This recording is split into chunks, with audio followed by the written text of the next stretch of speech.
নমস্কার বন্ধুরা, সুপ্রভাত।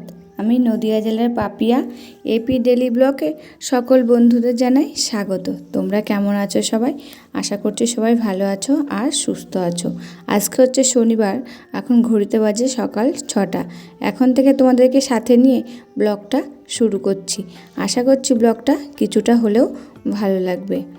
এই যে সকালে ঘুম থেকে উঠে গেটটা খুলে দিয়েছিলাম আগেই, তারপরে সদর দুয়ারে জলটা দিয়ে দিলাম, তারপরে ফুল তুলে নিলাম, দিয়ে চলে আসলাম ঠাকুরের বাসন মাজতে।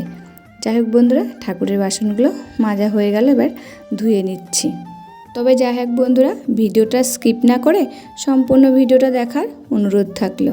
আর একটা কথা, আমার গলার ভয়েসটা খুব একটা ভালো না, তো প্লিজ তোমরা একটু মানিয়ে নিও। এবার ঘরটা মোছা শুরু করছি। তার আগে ঘরটা ঝাড় দিয়ে নিয়েছি, সেটা তোমাদের সঙ্গে আর শেয়ার করিনি। এই যে ঘর মোছা জলের মধ্যে দিয়েছি লবণ আর লেবু দিয়ে এই যে মোছা শুরু করে দিয়েছি। তবে যাই হোক বন্ধুরা, আজকের ভিডিওটা হচ্ছে সকাল 6টা থেকে সকাল 10টা পর্যন্ত আমি আমার সংসারের কি কাজগুলি করি সেইগুলোই তোমাদের সঙ্গে শেয়ার করছি।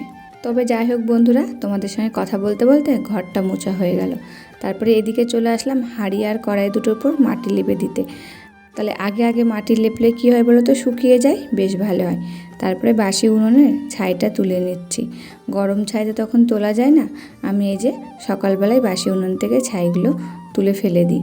তারপরে যে উঠোন ঝাড় দিয়ে দিচ্ছি, ভিতরেরটা দেওয়া হয়ে গেছে, এবার রাস্তার দিকে উঠোনটাই ঝাড় দিচ্ছি। তবে যাই হোক বন্ধুরা, ভিডিওর এই পর্যায়ে এসে আমার প্রিয় বন্ধুদের কাছে ছোট্ট একটা রিকোয়েস্ট করে যাই। আমি একজন সাধারণ হাউসওয়াইফ, আমার কাজবাজগুলো অতি সাধারণ। তা ভিডিওটা কোনো অংশ যদি তোমাদের ভালো লাগে, প্লিজ একটা লাইক করো। তোমাদের একটা লাইকে পরবর্তী ভিডিও বানাতে আমাকে মোটিভেট করে, আর একটা কমেন্ট করে জানিও, আর বন্ধুদের মধ্যে শেয়ার করো, আর সাবস্ক্রাইব করে আমার পাশে থেকো। তবে যাই হোক বন্ধুরা, তোমাদের সঙ্গে কথা বলতে বলতে আবার আমার এদিকে গা ধুয়ে ঘরে চলে এসেছি। এসে গোপালকে দিয়ে দিয়েছি, চা করে খাওয়া হয়ে গেছে, বিছানাটা গোছানো হয়ে গেছে, সোফাও গোছানো হয়ে গেছে। এই যে সকালে আর দুপুরের রান্না আজকে একবারেই বসিয়ে দিয়েছি। তা ভাতটা নামিয়ে নিয়েছি, বেগুন ভাজা করেছি, আলু ভাজা করেছি, আর এই যে ডাল সোমবারে দিয়েছি, আর হবে গাটি কচুর ঝোল। সকাল 6টার থেকে 10টার মধ্যে আমি কি কাজ করলাম সেটা তোমাদের সঙ্গে শেয়ার করলাম।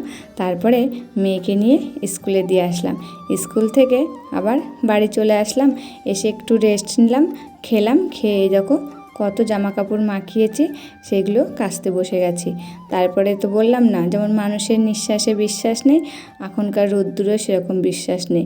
এর মধ্যে 2বার বৃষ্টি এসে গেছে।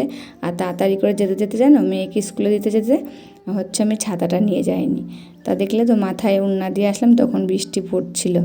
তবে যাই হোক বন্ধুরা, জামা কাপড়গুলো কেচে আমার ধুয়ে এই যে ছাদে নাড়তে চলে এসেছি। এখন দেখো রোদের মধ্যে নাড়ছি, এরই মধ্যে আকাশে কালো করে মেঘ উঠে এসেছে, আবার যেন ঝড়ও চলে এসেছে, সেটাও তোমাদের সঙ্গে শেয়ার করছি।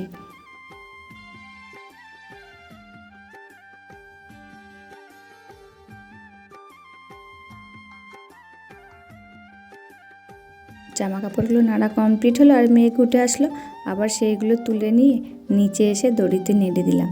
তারপরে স্নানটা সেরে নিয়ে ঠাকুর সেবা দিয়ে দিলাম। আজকে ঠাকুর সেবায় দিয়েছি মিষ্টি। তারপরে ঘরে এসে একটু সাজুগুজু করে নিচ্ছি, একটু যেরকম ক্রিম মেখে নিলাম, আর একটু সিঁদুর পরে নিলাম। তারপরে এই যে দুপুরের খাওয়া দাওয়ায় চলে এসেছি। দুপুরের মেনু তো বলেছি, আর একবারও জানিয়ে দিই, আজকে শনিবার, নিরামিষ, তাই আলু ভাজা, বেগুন ভাজা, মটরের ডাল আর গাটি কচুর ঝোল, এই দিয়ে দুপুরের খাওয়া দাওয়াটা হয়েছে আজকে আমাদের। তারপরে এই যে খাওয়া দাওয়া কমপ্লিট হয়ে গেছে, বাসন নিয়ে চলে এসেছি কলপাড়ে। দিনের বেলায় বাসনগুলো আমি কলপাড়ায় মাজি, আর রাতে ঘরে মাজি। এখানে লাইট নেই তো অন্ধকার, মাজতে পারি না, তার জন্যে।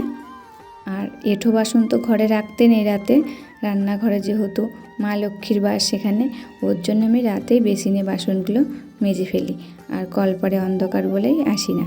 তারপরে যাই হোক বন্ধুরা, একটু রেস্ট নিয়ে এখন বিকেল 5:30 বাজে, এখন আমি ঘরটা ঝাড় দিয়ে নিচ্ছি। ঘরটা তো দিনের বেলায় 2-3বার ঝাড় পড়েই, নাই যেন পায়ের নিচে কিসকিস করে, সবসময় হাঁটা চলা হয়, তো এই ঘরটাই বেশি আমাদের ইউজ হয়, একটা ঘর যেহেতু, ওর জন্যে। তারপরে যে সন্ধ্যা লেগে গেছে, দুয়ারে সব জল ছিটিয়ে দিচ্ছি। তবে যাই হোক বন্ধুরা, এই যে আমার দুয়ারে জল ছিটিয়ে সন্ধ্যা দেখাচ্ছি। এই যে ডান সাইডে এখানেই আছে আমার তুলসী মঞ্চটা, এটা তোমাদের সঙ্গে এখনও শেয়ার করিনি, একদিন করব। তারপরে এই যে সন্ধ্যা দেখিয়ে ঘরে চলে আসছি। সন্ধ্যা উতলিয়ে গেলে তারপরে চা বসিয়েছি। এখন করছি দুধ চা। বাড়িতে আমরা এখন 3 জন রয়েছি, বাবা বাজারে গেছে, এখনও আসেনি। বন্ধুরা, আজকের ভিডিওটা এই পর্যন্তই। পরবর্তী ভিডিওটা আবার দেখা হচ্ছে তোমাদের সঙ্গে। ততক্ষণে তোমরা ভালো থাকবে, সুস্থ থাকবে আর সাবধানে থাকবে, পরিবারের সকলকে ভালো রাখবে। বন্ধুরা, ভিডিওটি ভালো লাগলে আমার পাশে থাকবেন, এটা আপনাদের কাছে আমার অনুরোধ। ধন্যবাদ, ভালো থাকবেন।